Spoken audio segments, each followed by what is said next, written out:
30 अप्रैल 2026 जबलपुर का बरगी डैम। तेज हवाएं, ऊंची लहरें, काली घटाएं, लोगों का डर। ये डरावना पल मानो कुछ गलत होने की चेतावनी दे रहा हो। और फिर कुछ पल बाद वो हुआ जिसने हम सब की आंखें नम कर दी। खुशियों से भरी एक सैर कुछ ही मिनटों में मौत में तब्दील हो गई। यह हादसा मैं बता रहा कि कैसे एक माँ की ममता इन डरावनी लहरों के बीच लड़ती रही।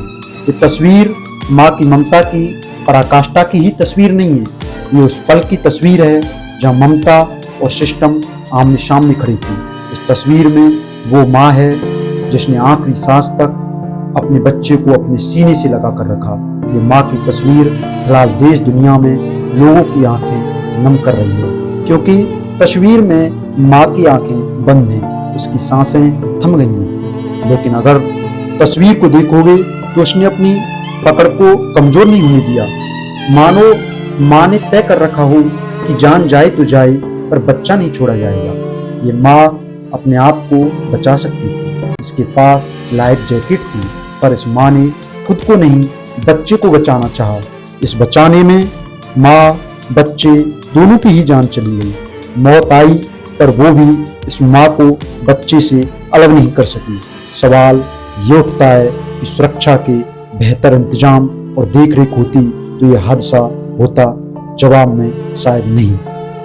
अगर नाव पर क्षमता से ज्यादा लोग नहीं होते, समय से सबको अलग अलग लाइफ जैकेट दी होती और हवा की रफ्तार और मौसम इतना डरावना था तो नाव को पानी में उतारने की इजाजत क्यों दी? हादसा किनारे से महज 300 मीटर की दूरी पर हुआ। जब मौसम खराब था, गलत होने की संभावना थी, तो लाइफ बोट भेजकर लोगों को वापस क्यों नहीं बुलाया? ऐसे काफी सारे सवाल सिस्टम और मैनेजमेंट पर खड़े होते हैं। अगर इन चीजों का ध्यान दिया होता तो किसी की माँ, किसी का बेटा, किसी का भाई, किसी की बहन आज जिंदा होती। अब सवाल जवाब पूछे जाएंगे, जांचें होंगी, फाइलें तैयार होंगी, पर क्या इन सबसे वो वापस आ सकता है जो गया है? दोस्तों, आप भी किसी सैर पर जाएं तो सुरक्षा का बेहद ध्यान रखना। जो चीज सुरक्षा के लिए जरूरी है उनको साथ रखना। इग्नोर करने से पहले इस माँ की तस्वीर को याद कर लेना। क्या पता इस माँ की तस्वीर आपके परिवार के, आपके काम आए, क्योंकि जान है तो जहान है।